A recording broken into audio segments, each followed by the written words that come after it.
DPR merevisi peraturan soal tata tertib DPR nomor 1 tahun 2020.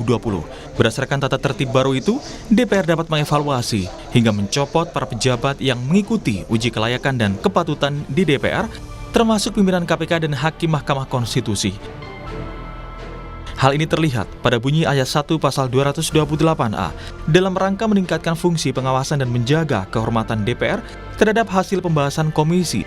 Sebagaimana yang dimaksud dalam pasal 227 ayat 2, DPR dapat melakukan evaluasi secara berkala terhadap calon yang telah ditetapkan dalam rapat paripurna DPR. Sementara ayat 2 berbunyi, hasil evaluasi sebagaimana dimaksud pada ayat 1 bersifat mengikat dan disampaikan oleh komisi yang melakukan evaluasi kepada pimpinan DPR untuk ditindaklanjuti sesuai dengan mekanisme yang berlaku. Ketua Balik DPR RI Bob Hasan menjelaskan, salah satu rekomendasi yang dapat dilakukan DPR ialah memberhentikan pejabat yang dianggap bertentangan dengan aturan. Ia menambahkan, evaluasi terhadap pejabat yang diparipurnakan melalui fit and proper test dapat dievaluasi secara berkala, diantaranya Panglima TNI, Kapolri, Jaksa Agung, pimpinan KPK, hingga Ketua BPK.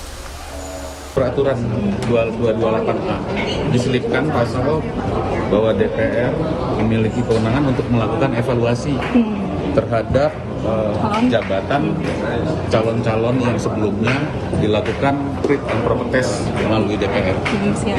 Evaluasi secara berkala terkait dengan adanya sebelumnya mungkin adanya kinerja yang tidak sesuai dengan sebagaimana hasil fit and proper test sebelumnya.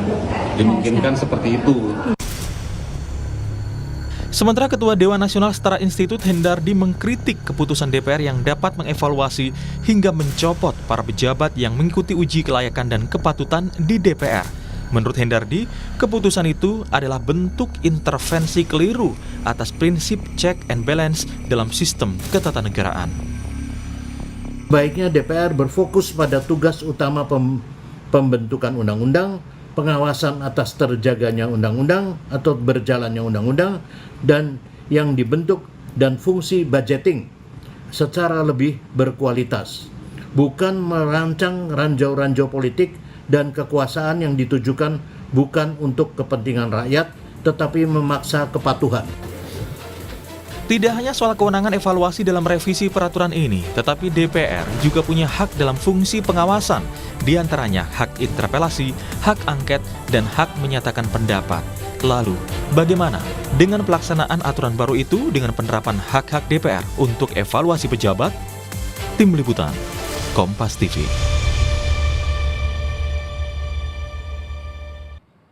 Saudara, revisi peraturan DPR RI nomor 1 tahun 2020 tentang tata tertib yang menyatakan bahwa DPR ini bisa atau memiliki kewenangan untuk mengevaluasi bahkan hingga mencopot sejumlah pejabat negara yang pernah menjalani fit and proper test menuai kontroversi. DPR beralasan langkah itu dilakukan sebagai bentuk upaya untuk meningkatkan pengawasan. Sementara di lain pihak, ada kritik kebijakan itu dinilai sebagai intervensi yang merusak sistem tata negara. Lalu bagaimana sebenarnya pelaksanaan aturan itu dan dampak dari aturan itu akan seperti apa? Kita akan bahas di pagi hari ini. Sudah ada narasumber melalui sambungan daring. Ada Ketua Majelis Kehormatan Mahkamah Konstitusi atau MKMK, Pak Idewa Gede Palguna. Selamat pagi Pak Palguna.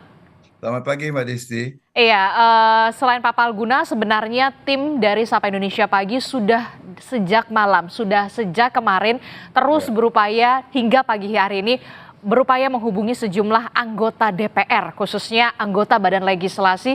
Tetapi nyatanya di pagi hari ini belum ada yang bersedia untuk berdialog di pagi hari ini dengan saya dan juga Pak Palguna membahas soal bagaimana adanya revisi Undang-Undang nomor 1 tahun 2020 ini. Nah, Pak Palguna, terkait dengan adanya revisi undang-undang atau revisi aturan soal tata tertib, maksud saya tata tertib nomor 1 tahun 2020, Anda menyatakan bahwa ini bisa saja merusak sistem bernegara. Ya. Artinya apa? Ya, bagaimana saya tidak mengatakan itu merusak sistem bernegara. Kalau itu kemudian diartikan seperti yang dikatakan oleh Pak Bob Hasan. Mudah-mudahan beliau tidak mengingkari pernyataan yang tadi dikutip oleh Kompas TV ya. yang tadi dia, jadi jejak digital dari pernyataan beliau masih ada. Dan saya sebenarnya ingin mengkonfirmasi itu pagi ini, sayang beliau tidak hadir. Ini, coba dalam kasus Mahkamah Konstitusi misalnya, kalau dikatakan bahwa itu bisa mengevaluasi keputusan bahkan sampai memberhentikan, maaf, sampai memberhentikan hakim konstitusi misalnya karena disebut. Oke, saya sebut contoh itu dulu. Mari kita lihat apa bunyi Undang-Undang Dasar tentang Mahkamah Konstitusi dan siapa yang memilih itu. Pasal 24C ayat 5 dikatakan pasal 24C di ayat 6 dari Undang-Undang Undang-Undang Dasar kita itu mengatakan hakim konstitusi itu dipilih oleh gitu kan. Ya. Pengertian Mahkamah Konstitusi mempunyai 9 anggota ayat 3. Yang ditetapkan oleh presiden, yang diajukan masing-masing 3 orang oleh, bukan berasal dari, diajukan masing-masing 3 orang oleh. Artinya dia 3 lembaga itu, dalam hal ini DPR, Mahkamah Agung dan Presiden, itu adalah hanya sebagai lembaga pengaju. Jadi hakim konstitusi, namanya juga hakim, dia bukan representasi dari 3 lembaga itu, dia adalah pelaku kekuasaan kehakiman yang menurut Undang-Undang Dasar dan seluruh ketentuan di dunia ini, dia mempunyai independensi. Nah, sekarang mari kita bawa ke logika yang digunakan oleh DPR dalam kasus tata tertib ini. Pertama dari sudut pandang, apa sih tata tertib itu dulu? Kalau kita sepakat mengartikan tata tertib itu adalah, misalnya padanan bahasa Inggrisnya, sebagai standing orders, ya, itu kan mengikatnya ke dalam. Misalnya, kapan putusan bisa diambil, bagaimana tata cara memilih ketua dan wakil ketua. Kalau anggota ada yang melanggar, bagaimana tata cara penjatuhan sanksinya. Mesti dibentuk kalau terjadi pelanggaran. Bagaimana cara mengambil keputusan. Quorumnya seperti apa, quorum keanggotaannya, quorum kehadiran dan quorum pengambilan. Itu isinya. Ini saya nggak tahu, mungkin jalan-jalan saya kurang jauh ya. Sampai saat ini udah puluhan tahun saya mengajar di Fakultas Hukum dan belajar ilmu. Tapi begini Pak Palguna, maaf saya potong. Kemudian dari pihak DPR ini beralasan ini bagian dari bentuk pengawasan. Pertanyaan saya kemudian, apa yang dimaksud pengawasan dalam konteks sistem ketatanegaraan yang menjadi fungsi DPR? Fungsi DPR kan 3, fungsi legislating, controlling, dan budgeting. Nah, controlling ini adalah political control terhadap siapa? Terhadap kekuasaan eksekutif. Karena apa? Karena kekuasaan, makanya itu dulu ada istilah begini kan, DPR itu kalau dalam konteks Indonesia ya, dalam presidensial system, DPR itu adalah yang punya uangnya, presiden itu adalah yang punya pedangnya, kekuasaan kehakiman itu yang menegakkan, dia nggak punya apa-apa, cuma punya kertas sama keputusan aja, Maka yang dikontrol oleh DPR itu adalah eksekutif. Pelaksanaan kekuasaan eksekutif itulah yang dikontrol. Karena apa? Karena DPR itu representasi rakyat. Kami berikan kamu uang untuk melayani rakyat, untuk pembangunan. Bagaimana penggunaannya? That is controlling. Itu jadi artinya kontrol politik gitu loh. Jadi ada kekeliruan soal pemahaman soal pengawasan maksud Anda, Pak Palguna? Kesana jadi makanya saya nggak tahu ilmunya dari mana itu. Saya udah sekian tahun belajar ilmu hukum, belum pernah saya ketemu ilmunya yang controlling dalam konteks kekuasaan DPR. Makanya saya ingin Pak Bob itu hadir hari ini. Kok beliau nggak datang gitu ya? Kami sudah berusaha untuk berupaya menghubungi dari Balik DPR dan juga anggota DPR, tapi sampai pagi ini belum mendapatkan kabar. Nah, tapi kemudian begini, Ketua Balik Bob Hasan sempat mengatakan revisi ini untuk menjaga keseimbangan legislatif, yudikatif dan juga eksekutif. Nah, lagi-lagi salah itu. Jadi ada kesalahan, ada kekeliruan di situ yang sebenarnya harus diluruskan soal ini. Itu kan konteks checks and balances-nya bukan dalam pengertian seperti itu. Andai kata pun itu ada, itu bukan diaturnya dalam tata tertib, tapi dalam undang-undang tersendiri, gitu loh. Misalnya kasus pemberhentian hakim konstitusi, itu ada 2 macam pemberhentian, dan itu harus lewat undang-undang pemberhentiannya. Di Undang-Undang Mahkamah Konstitusi itu ditegaskan, misalnya pemberhentian hakim konstitusi itu ada 2 macam. Ada pemberhentian dengan hormat, ada pemberhentian tidak dengan hormat. Masing-masing ada alasannya. Kalau memenuhi syarat begini. Nggak ada. Nggak ada, memang tidak logis dan tidak boleh. Masa ada syarat pemberhentian hakim konstitusi karena rekomendasi dari DPR? Dari mana ceritanya itu gitu loh? Itu yang menurut saya. Demikian juga saya kira Hakim Agung. Misalnya nanti Panglima TNI. Panglima TNI kan memerlukan persetujuan DPR juga. Iya, Panglima TNI, Kapolri, KPK bahkan. Apalagi Komisi Yudisial dan sebagainya. Aha.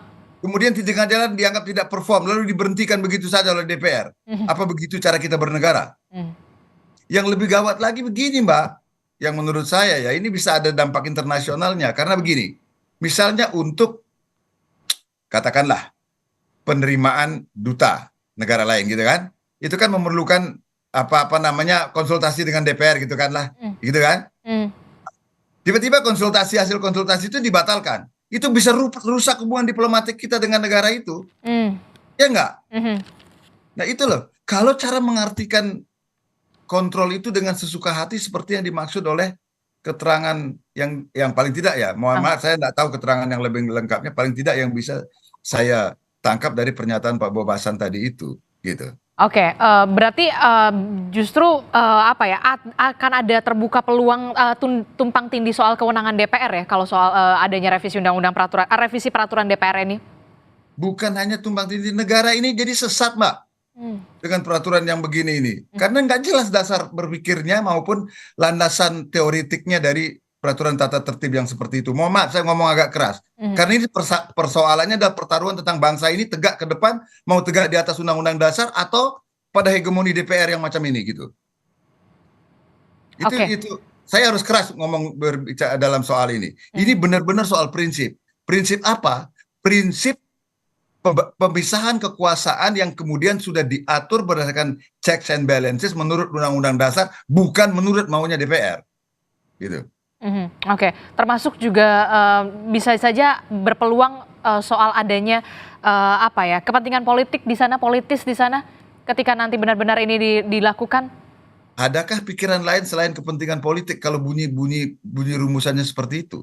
Dan tidak ada dasar hukumnya atau tidak ada landasan teoritiknya untuk membuat ketentuan seperti itu. Lalu nggak usah jadi sarjana hukum lah. Masyarakat yang paling awam pun kalau melihat rumusan yang seperti itu, adakah hal lain di luar kepentingan politik kira-kira yang melandasi itu? Jadi ini semata-mata soal pertimbangan politik menurut Anda? Ya itu. Saya tidak menemukan argumentasi lain. Karena kalau saya lihat secara teoritik, berdasarkan teori-teori hukum tata negara yang saya pelajari selama ini, nggak ada dasar, karena standing orders bisa memuat ketentuan yang seperti itu. Gitu. Apalagi juga DPR kan punya hak angket, hak interpelasi. Sebenarnya sudah lebih dari cukup itu begitu loh. Tidak perlu memperluas lagi kewenangannya. Itu yang disebut sebagai legislative parliamentary oversight. Nah itu betul. Nah itulah fungsi kontrol itu dalam konteks yang seperti itu gitu Mbak. Bukan dalam seperti ini lewat peraturan tata tertib pula. Aduh, saya antara gregetan mau bagaimana gitu loh. Makanya kalau ada dari Balik hadir hari ini akan bagus sekali supaya kita cover both side. Saya khawatir saya dianggap nanti mengadili dengan forum karena cuman kita berdua yang omong-omong ini. Iya betul. Terakhir, apa yang kemudian Anda bisa bayangkan jika memang peraturan atau revisi peraturan DPR RI nomor 1 tahun 2020 ini tetap dilaksanakan? Apakah benar nantinya akan penuh dengan konflik kepentingan? Satu, konflik kepentingan saya khawatir juga akan terjadi chaos. Ya, Anda pikir mahasiswa akan diam kalau dengan soal misalnya ini benar-benar dilaksanakan, tiba-tiba ini dicopot karena nggak cocok dengan DPR, ini copot karena nggak cocok. Semuanya mau DPR itu menjadi the super body gitu ya, menurut Undang-Undang Dasar. Padahal udah jelas Pasal 1 ayat 2 Undang-Undang Dasar mengatakan kedaulatan adalah di tangan rakyat dan dilaksanakan menurut Undang-Undang Dasar. Dan ini bukan menurut Undang-Undang Dasar, ini menurut maunya DPR kalau menurut saya. Gitu loh. Dan saya kira nanti kalau ini benar-benar dilaksanakan, apalagi di ayat 2-nya kan katanya wajib ditindaklanjuti itu kan, oleh pimpinannya gitu ya. Nah, dan benar kemudian itu dilaksanakan, saya kira akan terjadi konflik kewenangan, bukan hanya konflik kewenangan, mungkin ya akan terjadi keributan dalam sistem ketatanegaraan kita. Saya nggak tahu kenapa juga hari-hari ini kok kita nambah-nambah masalah setelah masalah yang satu belum terselesaikan, masalah yang lain belum terselesaikan, ditambah lagi ini. Usulan apa terakhir yang ingin Anda sampaikan kepada DPR jika memang DPR saat ini sedang menonton? Ya, udahlah, gantilah itu. Nggak usah lah ada ketentuan dulu. Saran saya satu aja, cabutlah ketentuan itu. Itu aja pendek saran saya. Oke, baik. Terima kasih Ketua Majelis Kehormatan Mahkamah Konstitusi MKMK, Pak Idewa Gede Palguna sudah bergabung bersama kami melalui sambungan daring. Walaupun kami juga sudah berupaya sebenarnya menghubungi dari DPR dan juga Balik DPR untuk membahas hal ini. Terima kasih Pak Palguna telah bergabung bersama kami. Sehat selalu. Selamat pagi Bapak.